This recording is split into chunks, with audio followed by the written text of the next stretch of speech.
Corona রোধে বৃহস্পতিবার থেকে বিধিনিষেধ, বাস ট্রাক লঞ্চে অর্ধেক যাত্রী, জনসমাবেশ বন্ধ।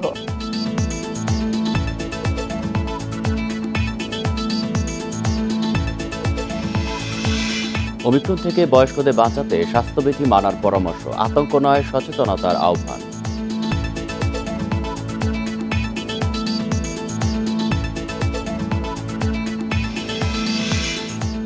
ঢাকার 2 সিটির সীমানা ভাগাভাগির বলি খিলগাঁওয়ের 800-র বেশি মানুষ, নেই চলার রাস্তা।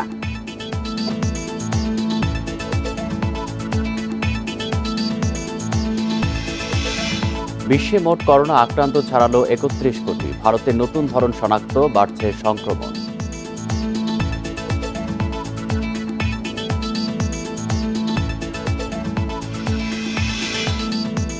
এবং ক্রাইস্টচার্চে টেস্টের তৃতীয় দিনে ইনিংস হার এড়ানোর লড়াই বাংলাদেশের, নড়বড়ে ব্যাটিং।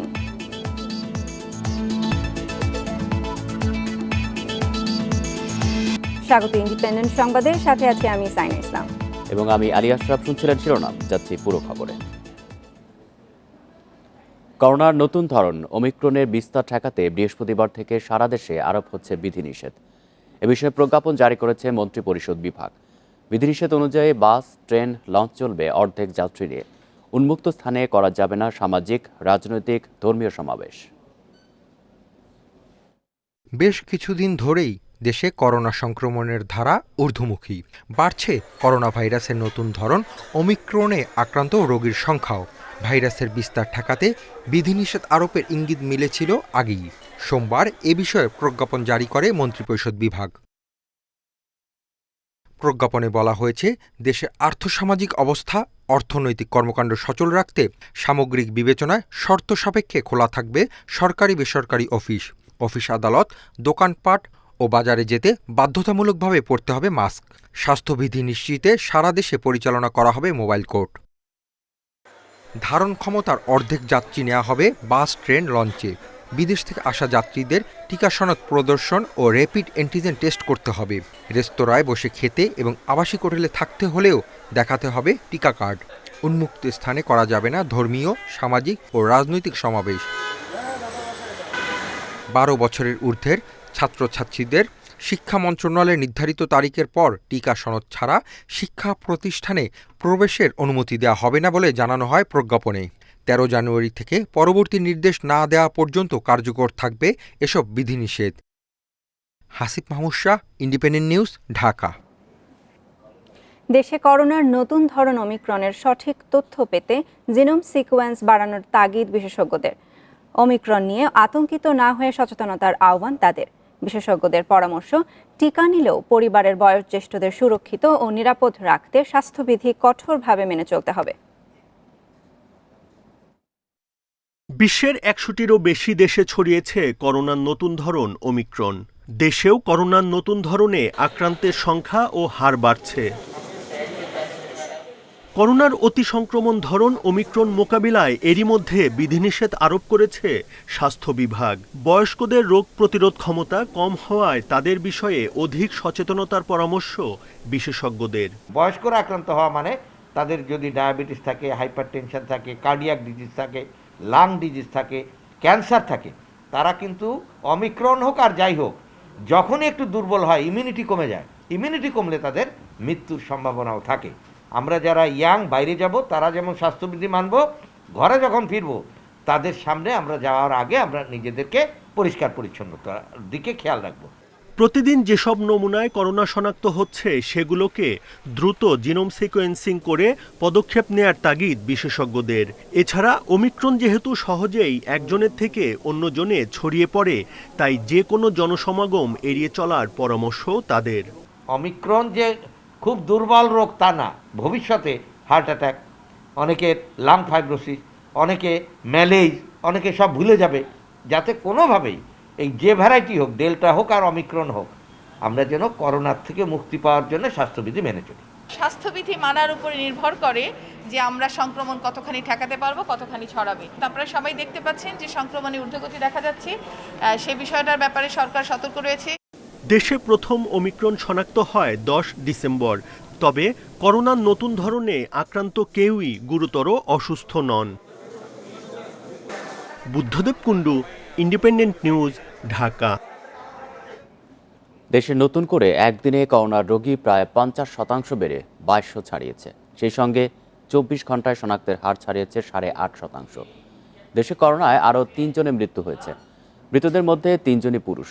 এ নিয়ে মোট প্রাণহানি হল 28,105 জনের।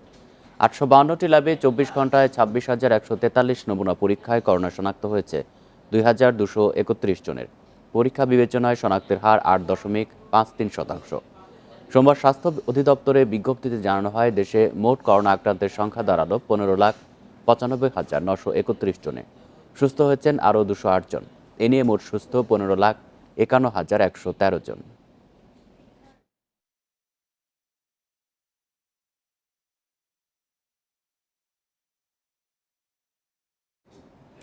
দেশে ওমিক্রন শনাক্ত হয়েছে আরও 9 জনের। স্বাস্থ্য অধিদপ্তর জানিয়েছে, এ নিয়ে ওমিক্রনে আক্রান্তের সংখ্যা দাঁড়ালো 30 জনে। এদিকে গত এক সপ্তাহে দেশে করোনার সংক্রমণ বেড়েছে 125 ভাগ। এর 80 ভাগই রাজধানীতে। বিশেষজ্ঞরা বলছেন, সংক্রমণ বাড়ার পেছনে ওমিক্রনের প্রভাব রয়েছে। ঢাকা মেডিকেল কলেজ হাসপাতালের কোভিড ইউনিট। 10 দিন আগে করোনা রোগী ভর্তি ছিল 32 জন, এখন ভর্তি 47। মহাখালীর ডিএনসিসি হাসপাতালেও রোগী বেড়েছে দ্বিগুণ। 10 দিনে 24 থেকে রোগী বেড়ে হয়েছে 47। রোগী বাড়ছে অন্যান্য হাসপাতালেও। গত 7 দিনে করোনা শনাক্ত হয়েছে 8,791 জনের, যা আগের সপ্তাহের চেয়ে 5,277 জন বেশি। শনাক্তের হার 2 থেকে বেড়ে 9 ভাগ হয়েছে। প্রতিদিন শনাক্তের হার বাড়ছে 1% করে। লক্ষণ যেটা আমরা দেখছি, তাতে তো সংক্রমণ অতিমাত্রায় দ্রুত বেগে বৃদ্ধি পাচ্ছে। জনগণের নিজেদের সচেতন হইতে হবে, কারণ তারাই সংক্রামিত হচ্ছে, তাদের পরিবার সংক্রামিত হচ্ছে, বিশেষ করে শিশুরাও সংক্রামিত হচ্ছে, বয়স্করাও সংক্রামিত হচ্ছে। কাজে আমাদের প্রত্যেকে নিজ দায়িত্ব নিয়ে কাজ করতে হবে এবং এই সংক্রমণকে ঠেকাতে হবে। তবে দেশে ওমিক্রন শনাক্তে প্রয়োজনের তুলনায় জিনোম সিকোয়েন্স হচ্ছে কম। এ পর্যন্ত ওমিক্রন শনাক্তদের সবাই রাজধানীর। সংক্রমণ বাড়ার পেছনেও ওমিক্রনের প্রভাব দেখছে স্বাস্থ্য অধিদপ্তর। যদিও আইইডিসিআর এর দাবি, ওমিক্রনের এখনও কমিউনিটি ট্রান্সমিশন হয়নি। এদের মধ্যে বেশিরভাগেরই বিদেশ থেকে আসার অথবা বিদেশ থেকে আসা মানুষের সংস্পর্শে আসার ইতিহাস রয়েছে। তবে আমার জানা মতে এরকমও আছেন 2-1 জন যাদের বিদেশে যাওয়া বা বিদেশ থেকে আসা যাত্রীদের সাথে সংস্পর্শে কোনো ইতিহাস নেই। দেশে এ পর্যন্ত করোনা শনাক্ত হয়েছে 15,95,000, মৃত্যু ছাড়িয়েছে 28,000। Hasan Misbah, independent news, Dhaka. সারা দেশে শীত অব্যাহত থাকায় জনজীবনে ভোগান্তি বেড়েছে। ঠান্ডা বাতাসে শীতবস্ত্রের অভাবে দুর্ভোগে পড়েছে নিম্ন আয়ের মানুষ। কুয়াশায় ফসলের ক্ষতির শঙ্কায় রয়েছে কৃষক। ঘন কুয়াশা ও ঠান্ডায় দুর্ভোগে সাধারণ মানুষ। কাজ করতে না পারায় আয় কমেছে খেটে খাওয়া মানুষের। হাসপাতালে বাড়ছে শীতজনিত রোগে আক্রান্তের সংখ্যা। শীত থেকে বাঁচতে আগুন পোহাতে গিয়ে দগ্ধ হচ্ছেন অনেকে। এদিকে ঘন কুয়াশায় বীজতলা নষ্ট হয়ে যাওয়ায় বোরোর আবাদ নিয়ে শঙ্কায় কৃষকেরা। মহাসড়কে হেডলাইট জ্বালিয়ে চলাচল করছে যানবাহন। আবহাওয়া অফিস বলছে, আগামী সপ্তাহে মৃদু থেকে মাঝারি শৈত্যপ্রবাহ বয়ে যাওয়ার সম্ভাবনা রয়েছে।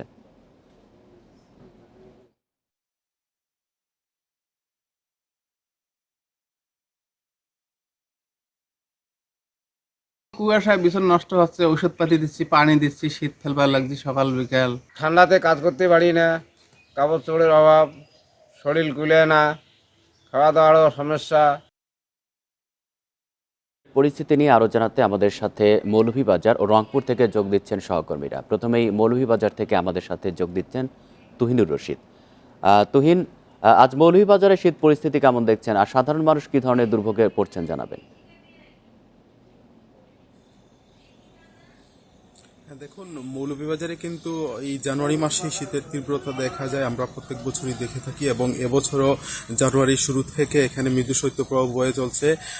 আপনি জানেন যে গত সপ্তাহ থেকে কিন্তু এখানে 9 থেকে 11 ডিগ্রির মধ্যে তাপমাত্রা কিন্তু বিরাজ করছিল। আজকে যদিও তাপমাত্রা একটু বাড়তি, এখানে শ্রীমঙ্গল আবহাওয়া পর্যবেক্ষণ কেন্দ্রতে আমি যোগাযোগ করেছিলাম, তারা যেমনটি জানিয়েছে যে আজ সকাল 6টায় 13.4 ডিগ্রি সেলসিয়াস। এখানে প্রকৃতির প্রচণ্ড কুয়াশা, আপনি নিশ্চয়ই দেখতে পাচ্ছেন। আমি একটি গ্রামে আছি এবং এখানে প্রচণ্ড কুয়াশায় কিন্তু চারপাশ ঢেকে গেছে এবং এই গত সপ্তাহ থেকে যে শীতের তীব্রতা, এর কারণে কিন্তু এখানে জনজীবনে প্রভাব পড়েছে। আমরা দেখেছি এখানে যারা খেটে খাওয়া সাধারণ মানুষ এবং চা শ্রমিক যারা আছেন তারা কিন্তু দুর্ভোগে রয়েছেন। পাশাপাশি এখানে হাওর অঞ্চলে আপনি জানেন এখন বুড়ো আবাদের সময়, সেই সময়টাতে কিন্তু এখানে ব্যাপক প্রভাব পড়েছে এবং বীজতলাতে কিন্তু প্রচণ্ড প্রবলেম দেখা দিয়েছে, আমরা খবর নিয়েছি। এবং এখানে হাসপাতালগুলিতে কিন্তু রোগীদের সংখ্যা বেড়েই চলেছে। আমি মৌলভীবাজার সদর হাসপাতালের তত্ত্বাবধায়ক ডাক্তার কবিরের সাথে কথা বলেছিলাম। তিনি আমাকে যেমনটি জানিয়েছেন তার হাসপাতালে কিন্তু প্রচুর রোগী তিনি পাচ্ছেন এবং দেখেন ধারণ ক্ষমতার চাইতেও বেশি কিন্তু রোগী প্রতিদিনই আসছেন এবং উপজেলা স্বাস্থ্য কেন্দ্রগুলিতেও একই অবস্থা। আমি মৌলভীবাজার সিভিল সার্জন সাথে কথা বলেছিলাম, তিনি আমাকে যেমনটি জানিয়েছেন তারা প্রত্যেকটি হাসপাতালগুলিতে নির্দেশনা দেওয়া রয়েছে এবং যত ধরনের প্রস্তুতি নেওয়া এই শীতকালীন সময়টাতে রোগীর চাপটা আসলে বেড়েছে এবং তারা রোগীদেরকে সেবা দিচ্ছেন এবং তারা পরামর্শ দিচ্ছেন যাতে শীতের সময় যারা শিশু রয়েছেন এবং বয়োবৃদ্ধ রয়েছেন তাদেরকে যাতে দেখভাল করা একটু বেশি নজরদারিতে রাখা হয়। শীতের কারণে যেসব সমস্যাগুলি দেখা দেয় সেই সমস্যা যাতে রোগীদেরকে চিকিৎসা দেওয়া হয় সে বিষয়ে কিন্তু তারা এই নির্দেশনা দেওয়া রয়েছে। তো জেলা প্রশাসন তরফ থেকে আসলে শীতবস্ত্র বিতরণের যে বিষয়টি সেটি আসলে তারা অব্যাহত রেখেছেন। এখন পর্যন্ত 34,000 কম্বল তারা বিতরণ করেছেন এবং নগদ প্রায় 3 লক্ষ টাকা কিন্তু অর্থ বরাদ্দ দেওয়া হয়েছে। তো শীতের এই ছিল আসলে মৌলভীবাজার আমার কাছে সর্বশেষ তথ্য। তুহিন, আপনি থাকবেন আমাদের সাথে। আমরা এবার রংপুরের শীত পরিস্থিতি জেনে আসি। সেখান থেকে আমাদের সাথে যুক্ত হচ্ছেন সহকর্মী নজরুল ইসলাম। নজরুল, রংপুরের শীত জনিত রোগের প্রকোপ বেড়েছে কিনা আর শীতে নিম্ন আয়ের মানুষের কি ধরনের ভোগান্তির শিকার হচ্ছেন জানাবেন।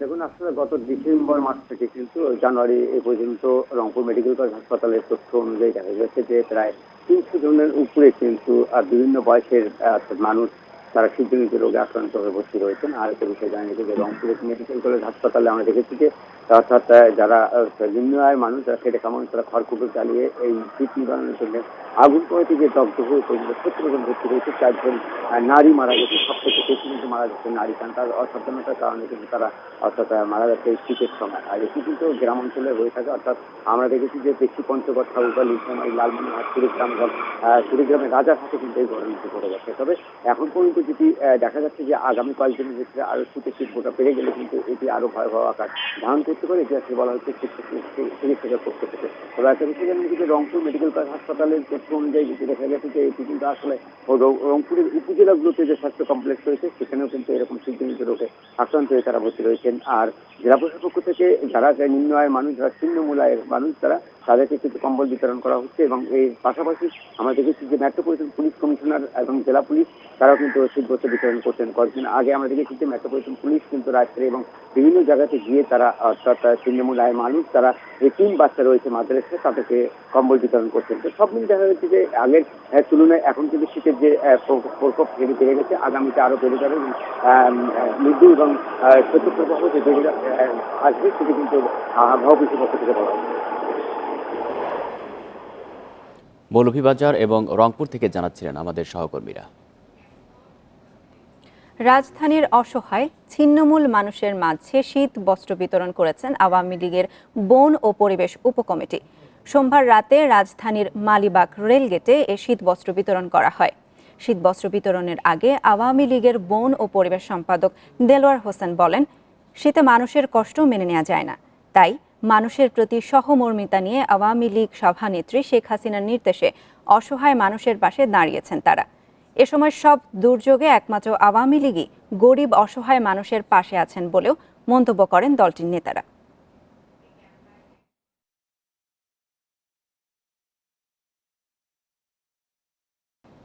15 আগস্টে শুধু একজন রাষ্ট্রপতিকে নয়, একটি আদর্শ ও চেতনাকে হত্যা করা হয়।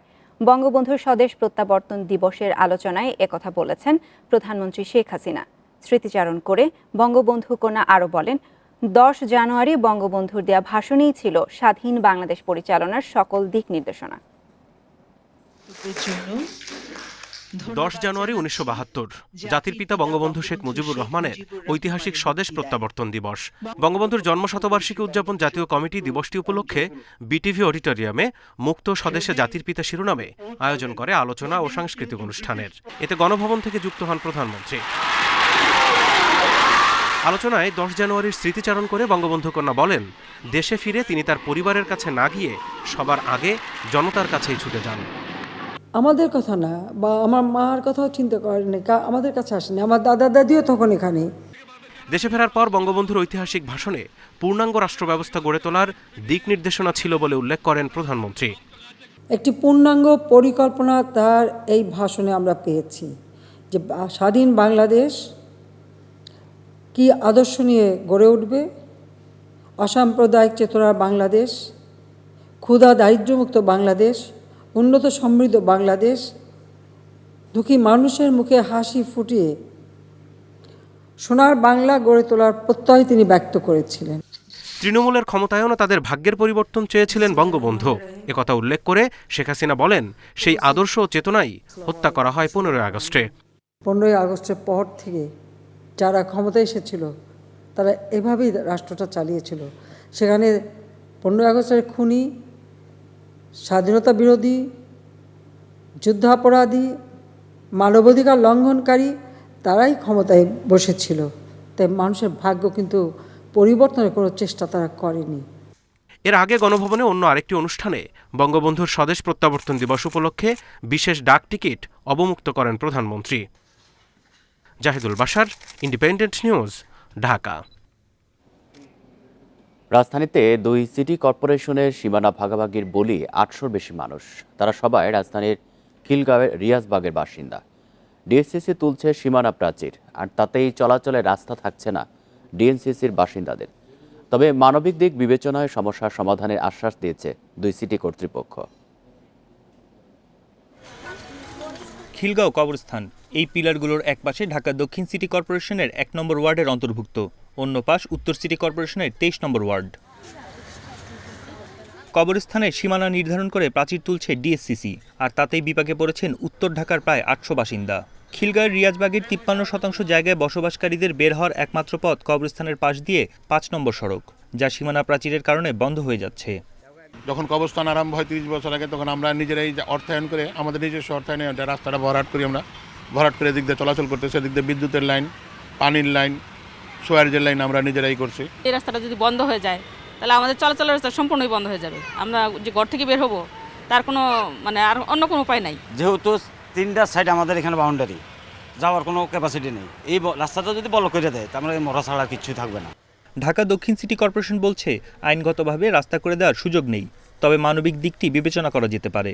কবরস্থানের ভিতর দিয়ে তো কাউকে বা কোনো একটি বিশেষ জায়গায় বা কোনো বিশেষ কোনো বাড়িতে বা কোনো ব্যক্তির বাসস্থানে যাতায়াতের জন্য রাস্তা করে দেওয়ার কোনো সুযোগ আইনগতভাবে নাই।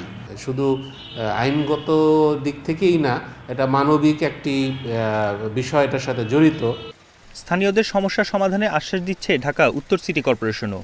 এটা উত্তর দক্ষিণের কোনো ব্যাপার না। উত্তর দক্ষিণের এই কাজের সাথে যারা জড়িত সবার সাথে আলাপ করে এবং সম্মানিত কাউন্সিলরগণের সাথে সমন্বয় করে জনকল্যাণে যে পদক্ষেপ গ্রহণ করা জরুরি, আমরা অতীব জরুরি ভিত্তিতে এই পদক্ষেপ আমরা গ্রহণ করব।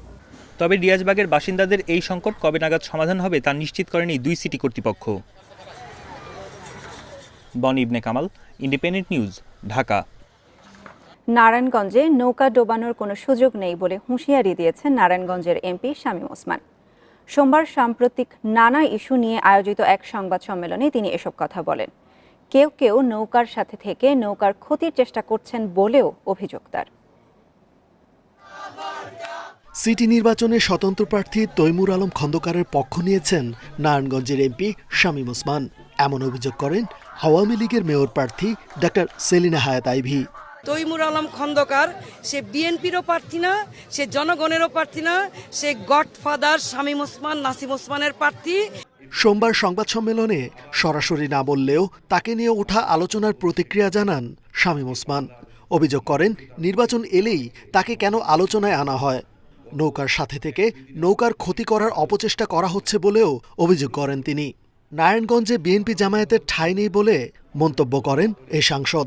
আমি মনে করি আমাদের জয় হবে, কারণ এই জায়গাটা হচ্ছে নৌকার, এই ঘাটিটা হচ্ছে নৌকার। বিএনপির তৈমুর আলম খন্দকার সাহেবকে বলবো, আপনি আপনার মতো কথা বলেন, আমাদের কোনো আপত্তি নাই। হাতি দিয়া নৌকা ডুবাই দিবেন, আপনি আমার মনে হয় না নারায়ণগঞ্জে বিএনপি জামাতের ওই ক্ষমতা আছে যে নৌকা ডুবাই দেওয়ার ক্ষমতা রাখে, এটা আমি বিশ্বাস করি। সংবাদ সম্মেলনে সব রাগ অভিমান ছেড়ে নৌকার জন্য কাজ করার আহ্বান জানান শামীম ওসমান। সবার ঘরে ঘরে যে নৌকার পক্ষে ভোট চাওয়ার আহ্বানও জানান তিনি। যেভাবে নামা উচিত আমার, সেভাবে নামতে পারিনি, তবে আজকের থেকে ইনশাল্লাহ সেভাবে নামলাম। পাড়া মহল্লায় সবাই যান, অনেক কাউন্সিলর ক্যান্ডিডেটদের কষ্ট আছে, আমি জানি। আমার দিকে তাকায় আছে সব কাউন্সিলর, আওয়ামী লীগের কাউন্সিলররা, যে ভাই ঘটনাটা কি। যখন আমাদের লোক যায়, একদিকে থাকে আমরা থাকি, সাথে থাকে বিএনপিকে প্রার্থীও থাকে। কষ্ট পাওয়াটা একটা ব্যক্তিগত ব্যাপার, কষ্ট পেয়েন না। কেউ কথায় ভোট হবে না, গো টু দ্য পিপলস, জনগণের কাছে যান। নারায়ণগঞ্জকে নৌকার ঘাঁটি উল্লেখ করে এর বিপক্ষে যাবার সুযোগ নেই বলে সংবাদ সম্মেলনে মন্তব্য করেন শামীম ওসমান। যারা এরকম বিভিন্ন সময় বিভিন্ন কথা বলে, খারাপ লাগে না আমার কাছে। তাদের উদ্দেশ্যে বলতে চাই শুধু, 16 তারিখে তো খেলা অবশ্যই হবে এবং খেলা আমরা জিতবো ইনশাআল্লাহ। রিজওয়ানুল হক, ইন্ডিপেন্ডেন্ট নিউজ, ঢাকা। ঘোষণার পরও শামীম ওসমানকে বিশ্বাস করতে পারছেন না সেলিনা হায়াত আইভী। তার মন্তব্য, পদে পদে প্রমাণ রয়েছে তৈমুরই তার প্রার্থী। আর স্বতন্ত্র প্রার্থীর অভিযোগ, যারাই তাকে সমর্থন দিচ্ছেন তাদেরকে আপত্তিকর বিশেষণ দিচ্ছেন আইভী।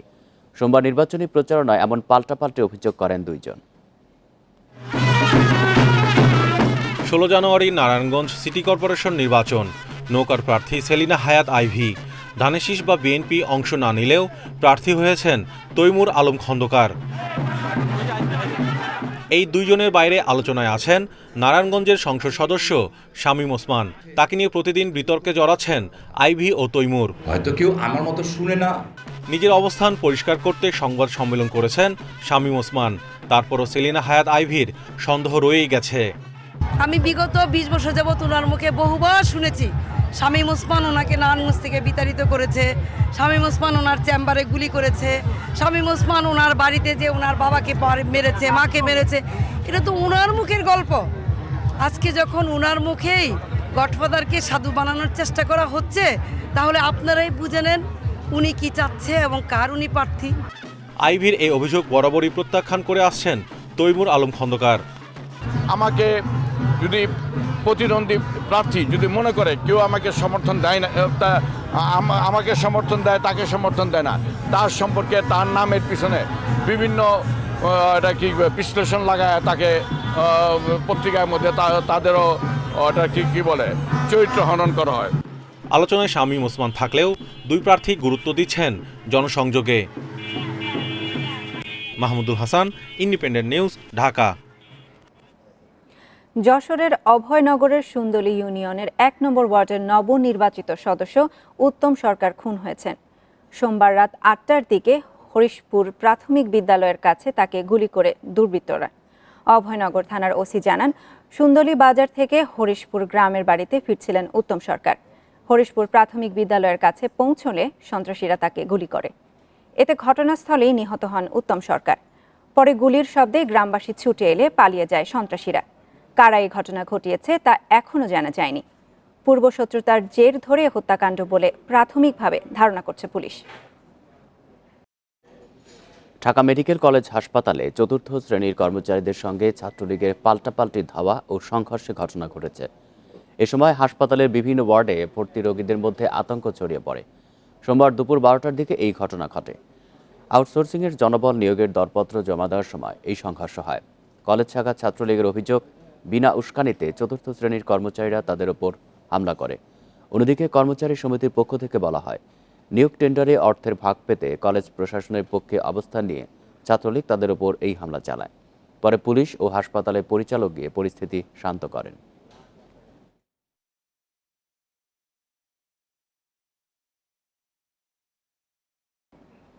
বিয়ের খবরই জানত না কেউ, অথচ মা হওয়ার তথ্য দিলেন চিত্রনায়িকা পরিমণি। সোমবার ফেসবুকে খবরটি জানাজানি হওয়ার পর সাড়া পড়ে দেশ জুড়ে। পরপরই জানা যায় এই সন্তানের বাবা অভিনেতা শরীফুল রাজ। গত বছরের 17 অক্টোবর তারা বিয়ে করেছেন বলেও স্বীকার করেন। অনাগত সন্তানের জন্য দোয়া চেয়েছেন পরিমণি ও শরীফুল রাজ। এখনো দুজনের একসাথে কোনো সিনেমা মুক্তিই পায়নি। গত বছর গিয়াসউদ্দিন সেলিমের সিনেমা গুনিনের সেটেই তাদের পরিচয়। সেখান থেকে রাজ পরিমণির প্রেম, বিয়ে এবং সবশেষ অন্তঃসত্ত্বা পরিমণি। এতদিন এসবের কিছুই জানা যায়নি। সোমবার ফেসবুকে প্রথম খবর আসে মা হতে যাচ্ছেন পরিমণি। পরে নিশ্চিত করেন শরীফুল রাজ ও পরিমণি। দুজনেই জানান তাদের বিয়ে হয়েছে 2021 সালের 17 অক্টোবর। ফার্স্ট মান্থ, প্রথম মাস, এখন ওয়েট করে 9 মাস।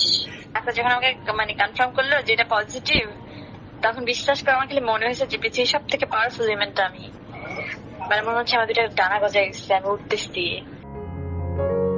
গুলশানের একটি হাসপাতাল থেকে শারীরিক পরীক্ষা শেষে একসঙ্গে প্রথম ছবি পোস্ট করেন দুজন। এ সময় অনাগত সন্তানের জন্য সবার কাছে দোয়া চান। সুখবরটা খুবই সত্য, এটাই হচ্ছে সুখবর। যারা ভালোবাসে দোয়া করে আমাদের বাচ্চারা ভালো থাকে, সুস্থ থাকে এবং বাচ্চার মা সুস্থ থাকে। গাছের স্বপ্ন দূরে ফেলে দূরের স্বপ্ন কাছে ডাকি। আইসক্রিম ছবিটির মাধ্যমে চলচ্চিত্রে অভিষেক হয় শরীফুল রাজের। সবশেষ নেটওয়ার্কের বাইরে ছবিতে দেখা যায় রাজকে। অন্যদিকে ভালোবাসা সীমাহীন ছবির মধ্য দিয়ে ঢালিউডে অভিষেক হয় পরিমণির। যেটুকু সময় পাবো শুধু ভালোবেসে যাব। নানা ঘটনায় বেশ কিছুদিন ধরেই আলোচনায় আছেন চিত্রনায়িকা পরিমণি, কিন্তু তার মা হবার খবর ছাপিয়ে গেছে। আমদানি বাড়তে থাকায় ফের টাকার বিপরীতে শক্তিশালী অবস্থানে ডলার। 1.5 মাস অবস্থান ধরে রাখার পর চলতি সপ্তাহে এক ধাক্কায় ডলারের বিপরীতে টাকার মান কমল 20 পয়সা। বাজার স্থিতিশীল রাখতে ডলার বিক্রির পাশাপাশি হুন্ডি প্রবণতা ও অর্থ পাচার রোধে কেন্দ্রীয় ব্যাংকে কঠোর হওয়ার পরামর্শ বিশ্লেষকদের। গত 1.5 মাস অবস্থান ধরে রাখার পর বছরের শুরুতেই তেজিভাব দেখাচ্ছে ডলার। সদ্যবিদায়ী বছরের ডিসেম্বর মাসে প্রতি ডলার কেনাবেচা হয় 85 টাকা 80 পয়সায়, কিন্তু নতুন বছরের শুরুতেই এক ধাক্কায় টাকার মান কমেছে 20 পয়সা। বাংলাদেশ ব্যাংকের তথ্য বলছে, আন্তঃব্যাংক মুদ্রা বাজারে 9 এবং 10 জানুয়ারি ডলার বিক্রি হয়েছে 86 টাকায়। ব্যাংকের বাইরে খোলা বাজার বা কার্ভ মার্কেটে কেনাবেচা হচ্ছে প্রতি ডলার 91 টাকায়। 90 টাকা 20 পয়সা আজকের রেট, আমরা কিনতেছি 90 টাকা 40 পয়সা আমরা বিক্রি করতেছি। তথ্যানুযায়ী চলতি অর্থবছরের 5 মাসেই দেশে আমদানি হয়েছে 3116 কোটি ডলারের পণ্য, যা গত অর্থবছরের একই সময়ের চেয়ে প্রায় 54% বেশি। ব্যাংকাররা বলছেন আমদানি বেড়ে যাওয়ায় ডলারের চাহিদা বেড়ে গেছে, কিন্তু সেই অনুযায়ী প্রবাসীদের পাঠানো আয় ও রপ্তানি আয় বাড়েনি। ফলে আমদানি দায় পরিশোধে বাড়তি ডলার লাগছে। এতে টাকার বিপরীতে বাড়ছে ডলারের দাম। ডলারের উপর একটা প্রেশার এসছে আর কি, মানে যে পরিমাণে ইম্পোর্ট হচ্ছে সেই পরিমাণের এক্সপোর্ট হচ্ছে না এবং একই সাথে রেমিটেন্স হচ্ছে না বিধায় ডলারের উপরে প্রেশারটা, এবং ফলে ডলারের মূল্যটা বেড়ে গেছে। ডলারের দাম স্থিতিশীল রাখতে বাংলাদেশ ব্যাংকের কার্যকরী ভূমিকা চান বিশেষজ্ঞরা। প্রয়োজনে একটি সমীক্ষা করার পরামর্শ তাদের। মার্কেটকে মনিটর করা উচিত, কার মার্কেট বিশেষ করে বাইরে দিয়ে বিক্রি হচ্ছে এটাকে মনিটর করা উচিত। ওভার ইনভয়েসিং, আন্ডার ইনভয়েসিং হচ্ছে কিনা ইম্পোর্টেড, এটা দেখলে কিছুটা সংযত হবে ডলার। বাজার স্থিতিশীল রাখতে ব্যাংকগুলোর চাহিদার বিপরীতে ডলার বিক্রি করেছে কেন্দ্রীয় ব্যাংক। চলতি অর্থবছরের জুলাই থেকে 10 জানুয়ারি পর্যন্ত বিভিন্ন ব্যাংকের কাছে 250 কোটি ডলার বিক্রি করেছে কেন্দ্রীয় bank. Shamim Ahmed, independent news, Dhaka. শীতের 4 মাস ধুলায় আচ্ছন্ন থাকে রাজধানী ঢাকা। এ সময়ে বাতাসের মানে চরম অবনতি হয়, অস্বাস্থ্যকর হয়ে ওঠে গোটা শহর। গবেষকরা বলছেন, অপরিকল্পিত নগরায়ন, উন্নয়ন প্রকল্পে ধীরগতি, যানবাহন ও শিল্প কারখানার ধুলাবালির মূল উৎস। রাজধানীর উত্তরার 8 নম্বর সেক্টরে চলছে এলিভেটেড এক্সপ্রেসওয়ের নির্মাণ কাজ। উন্মুক্তভাবে সড়ক খনন, রাস্তার পাশে বালুর স্তূপ, সেই সাথে নগর পরিবহনের ধুলা ধোঁয়ায় সারাক্ষণই আচ্ছন্ন থাকে মেগা সিটি ঢাকা। আরও কিছু দূর এগোলে আবদুল্লাপুরের ধুলা রাজ্য। দিনের বেলায় আলো জ্বালিয়ে চলছে গাড়ি। আর তেজগাঁ শিল্পাঞ্চল ধুলায় ঢেকে থাকে দিন রাত 24 ঘন্টা। এছাড়াও মিরপুর, কাজীপাড়া, শেওড়াপাড়া, বাংলামোটর, শাহবাগ, প্রেস ক্লাব, পল্টন, মোহাম্মদপুর, মতিঝিলের অনেক এলাকা এখন ধুলাময় থাকছে মেট্রো রেল ও রাস্তা সংস্কারের কাজে। গাড়ি চলাচলের সঙ্গে ধুলার তীব্রতা আরও বাড়তে থাকে। নভেম্বর, ডিসেম্বর, জানুয়ারি, ফেব্রুয়ারি এই 4 মাসে সারা বছরের প্রায় 65 থেকে 70% বায়ু দূষণ হয়ে থাকে। এই দূষিত বায়ুগুলো দূরে চলে যেতে না পেরে এই ঢাকার নিম্ন স্তরে বা গ্রাউন্ড লেভেলে এগুলো অবস্থান করে। তখন যখন আমরা মেজারমেন্ট করি আমরা বেশি বায়ু দূষণ পাই এবং আমরা একটা হেজি এনভায়রনমেন্ট দেখি, যেটা ধুলা এবং কুয়াশার একটা সংমিশ্রণ থাকে এবং দিনের 10টা-11টা বাজেও সূর্যের মুখ দেখা যায় না। গবেষকেরা বলছেন ঢাকার বাতাসে 2.5 ব্যাসের 10 মাইক্রনের কম ওজনের মাত্রাতিরিক্ত পার্টিকুলেটেড ম্যাটার বা পিপিএম পাওয়া যাচ্ছে। এই ধুলা ভারী করে রাখছে বাতাস। হালকা বৃষ্টিতে যা আরও ছড়িয়ে পড়বে, বাড়বে ধুলার তীব্রতা। প্রতিদিনের ধুলাবালিটা আমাদের বাতাসে উঠছে, কিন্তু পরিমাণ কিছু কিছু কমছে, প্রতিদিনই কিছু না কিছু উড়ে। কারণ বৃষ্টিটা হওয়ার কারণে কয়েকদিনের ধুলাবালিটা এক জায়গায় থাকবে, যেই বৃষ্টিটা বন্ধ হয়ে যাবে তখন ধুলাবালিটা একসাথেই উড়বে। গবেষকেরা বলছেন শুধু করোনা সংক্রমণের জন্য নয়, বাতাসের দূষণ থেকে বাঁচতেও মুখে মাস্ক পরা জরুরি। Shahriar Anirban, independent news, Dhaka. বন্ধের 8 বছর পার হলেও বকেয়া বেতন ভাতা পায়নি খুলনার বেসরকারি অ্যাজাক্স জুট মিলের শ্রমিকেরা। দীর্ঘ সময়েও পাওনা না পেয়ে মানবেতর জীবনযাপন করছেন 6 শতাধিক শ্রমিক কর্মচারী। তবে পাওনা আদায়ে আন্দোলনের হুঁশিয়ারি দিয়েছেন শ্রমিক নেতারা।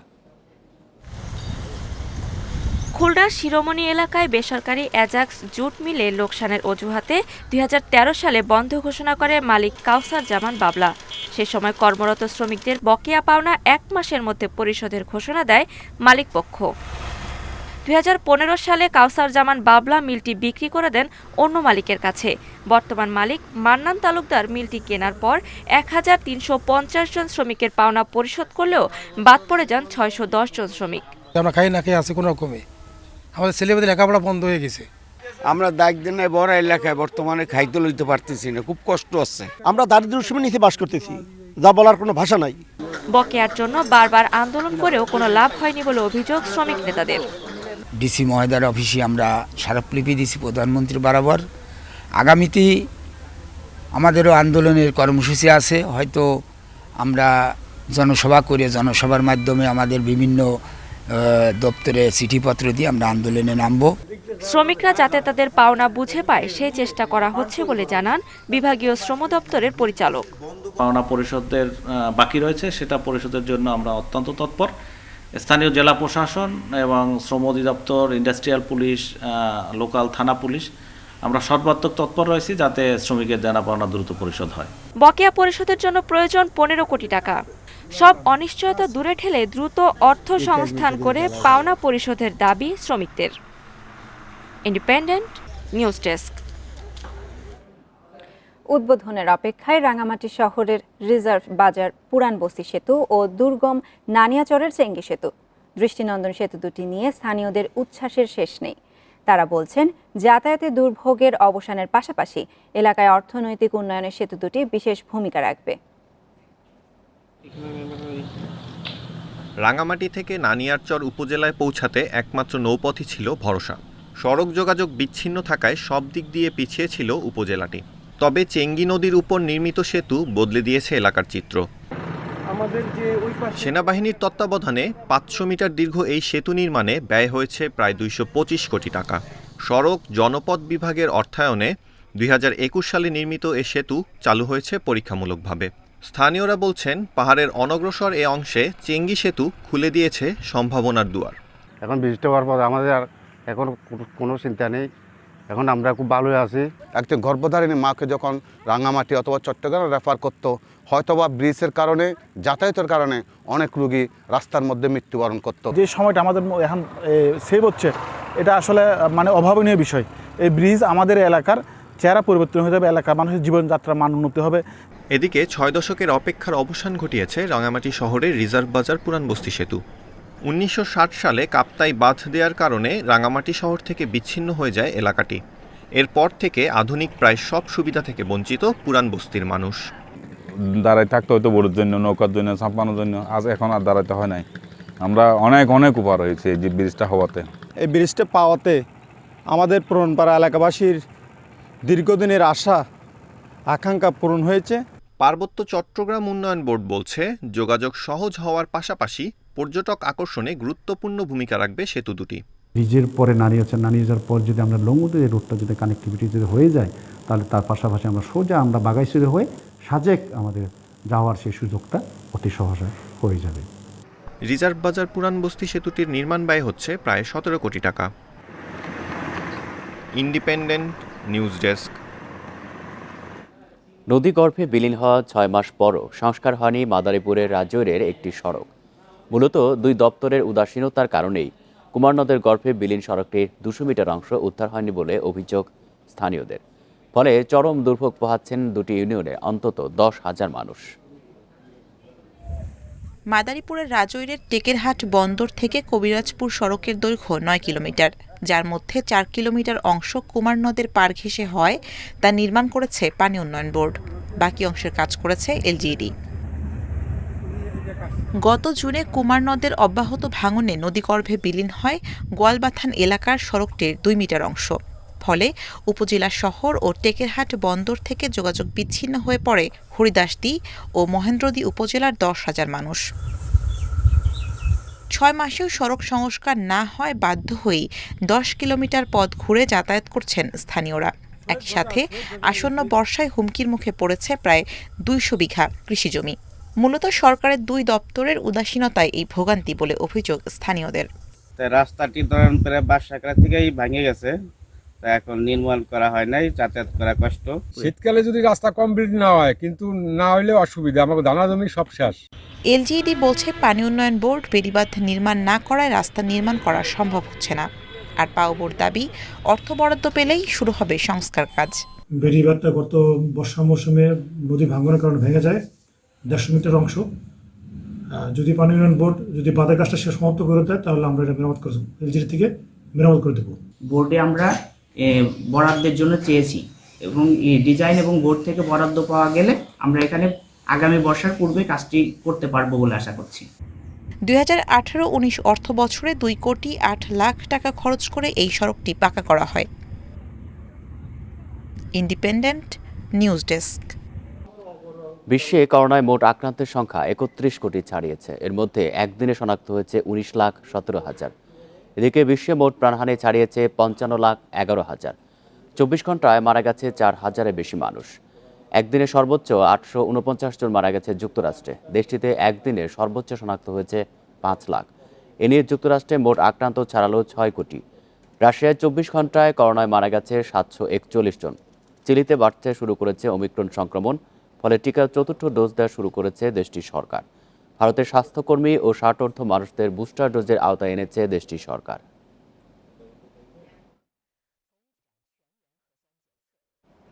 ভারতের বিহারে করোনার আরও একটি নতুন ধরন শনাক্ত হয়েছে। বিহারের Indira Gandhi institute of medical সায়েন্সে জিনোম সিকোয়েন্সিং করে নতুন ধরনটি শনাক্ত হয়। ইনস্টিটিউটের পরিচালক জানান, তারা 32টি নমুনার জিনোম সিকোয়েন্স করেন। এর মধ্যে 27টি নমুনায় ওমিক্রন শনাক্ত হয়েছে, 4টিতে মিলেছে ডেল্টার ধরন। এছাড়া একটি নমুনায় নতুন ধরন পাওয়া গেছে বলে জানিয়েছেন গবেষকরা। তারা বলছেন, এই ধরন আগে কখনো দেখা যায়নি। বিহারে রোববার 5,000-এর বেশি করোনা রোগী শনাক্ত হয়। এই মুহূর্তে রাজ্যটিতে চিকিৎসাধীন রোগীর সংখ্যা 16,898 দাঁড়িয়েছে।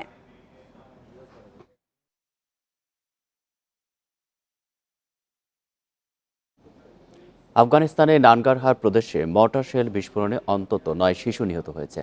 আহত হয়েছে আরও 4 জন। পাকিস্তানের সীমান্তবর্তী এলাকা লালপাড় জেলায় সোমবার এই হতাহতের ঘটনা ঘটে। প্রাদেশিক গভর্নরের কার্যালয় জানায়, খাবার বহনকারী মালবাহী গাড়ি ঘিরে শিশুরা জড়ো হয়। সেখানে পুরনো মর্টার শেলটি বিস্ফোরিত হয়। আহত শিশুদের জালালাবাদের একটি হাসপাতালে নেওয়া হয়েছে।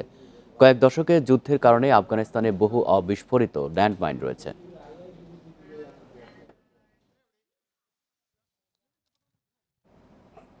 ইউক্রেন ইস্যুতে সমঝোতার লক্ষ্যে বৈঠক করেছেন যুক্তরাষ্ট্র ও রাশিয়ার কূটনৈতিক ও সেনা কর্মকর্তারা।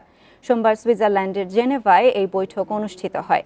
বৈঠকে নিজ নিজ দেশের প্রতিনিধিত্ব করেন মার্কিন উপ পররাষ্ট্রমন্ত্রী ওয়েন্ডি শারম্যান ও রাশিয়ার উপ পররাষ্ট্রমন্ত্রী সের্গেই রিয়াবকভ। এই সময় ইউক্রেন সীমান্ত থেকে হামলা ও সংঘাত এড়ানোর আলোচনা করেন তারা। বৈঠকে আগে রুশ প্রেসিডেন্ট ভ্লাদিমির পুতিনকে সংলাপ বা সংঘাত যে কোনো একটি বেছে নেওয়ার হুঁশিয়ারি দেয় মার্কিন পররাষ্ট্রমন্ত্রী অ্যান্টনি ব্লিংকেন। এছাড়া ইউক্রেনে হামলা চালালে চরম মূল্য দিতে হবে বলেও সতর্ক করেন তিনি।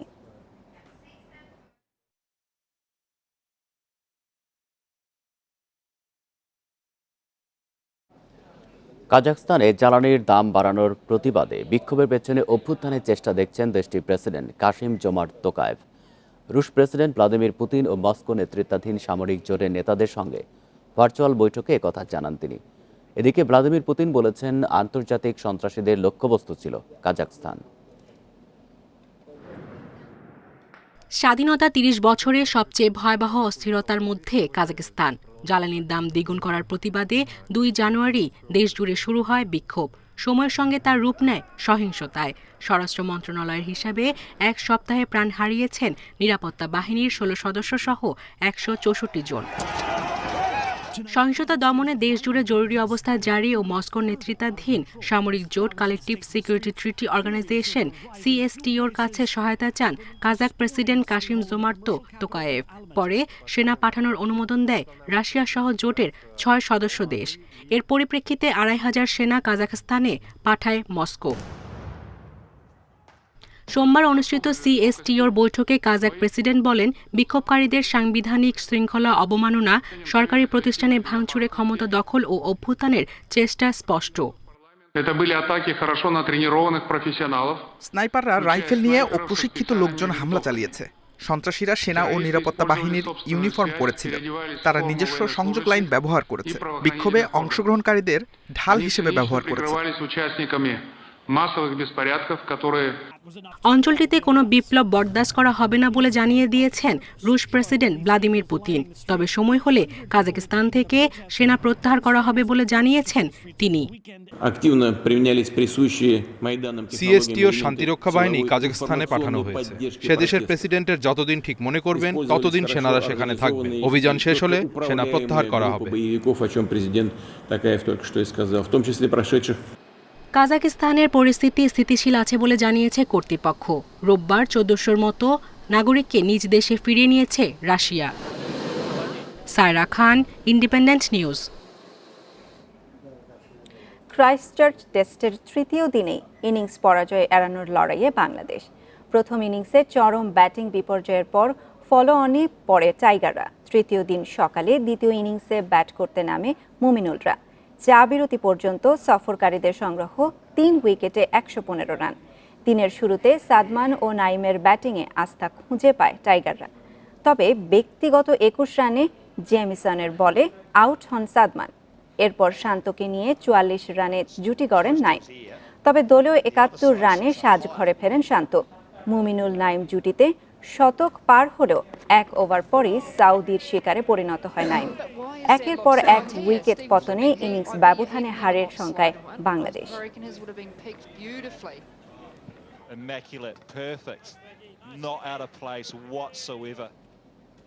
FA কাপের তৃতীয় রাউন্ডে জয় পেয়েছে ম্যান ইউনাইটেড। ঘরের মাঠে অ্যাস্টন ভিলাকে ১০০ গোলে হারিয়েছে রেড ডেভিলরা। EPL-এ সবশেষ ম্যাচের হার ভুলতে ভিলার বিপক্ষে আক্রমণাত্মক শুরু করে ম্যান ইউনাইটেড। ৮ মিনিটেই দলকে লিড এনে দেন টমিনিও। ফ্রেডের হেডে জাল খুঁজে নেন স্কটিশ মিডফিল্ডার। প্রথমার্ধে বেশ কয়েকবার আক্রমণে গেলেও সুযোগ নষ্ট করেন গ্রিনউড ফার্নান্দেসরা। অ্যাস্টন ভিলাও গোল শোধে ব্যর্থ হয়। এই জয়ে চতুর্থ রাউন্ডের পথে এক ধাপ এগিয়ে গেল রাংনিকের দল।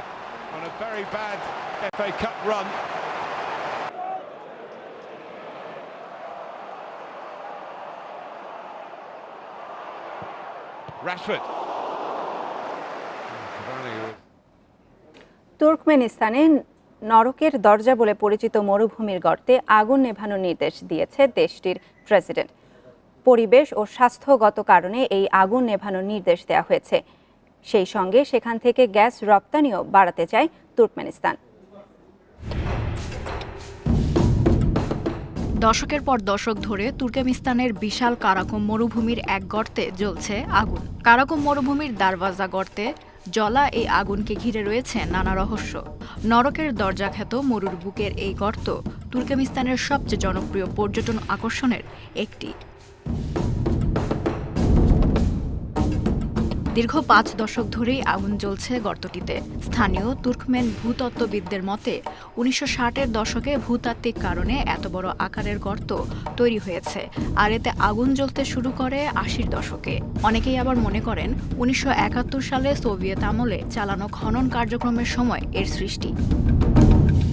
তবে 2013 সালে কানাডার অনুসন্ধানকারী জর্জ কৌরনিস গর্তের গভীরতা পরীক্ষা করেন। সেই গবেষণায় জানানো হয় এই গর্ত কবে সৃষ্টি হয়েছে বা কবে থেকে এর আগুন জ্বলছে তা কেউ জানে না। প্রতি বছর হাজারো পর্যটক ভিড় করেন গর্তটি দেখতে। স্থানীয়দের বিশ্বাস এই দরজা দিয়ে যেতে হয় নরকে, আর তাই জায়গাটির নাম দিয়েছেন নরকের দরজা। তবে 2018 সালে আনুষ্ঠানিকভাবে এর নাম দেয়া হয় শাইনিং অব কারাকুম বা কারাকুমের উজ্জ্বলতা। বিবিসি জানায় পরিবেশ ও স্বাস্থ্যগত কারণে এটি বন্ধ করতে চান দেশটির প্রেসিডেন্ট। এরই মধ্যে গর্তের আগুন নেভাতে একটি উপায় বের করতে কর্মকর্তাদের নির্দেশ দিয়েছেন তিনি। এর আগে অসংখ্যবার এই আগুন নেভানোর চেষ্টা করলেও তা সম্ভব হয়নি। Lutfa Fouzia, independent news. এই ছিল সংবাদে। ইন্ডিপেন্ডেন্ট টেলিভিশনের সব খবরের আরো বিস্তারিত জানতে চোখ রাখুন ফেসবুক, ইউটিউব এবং টুইটারে। ধন্যবাদ সবাইকে।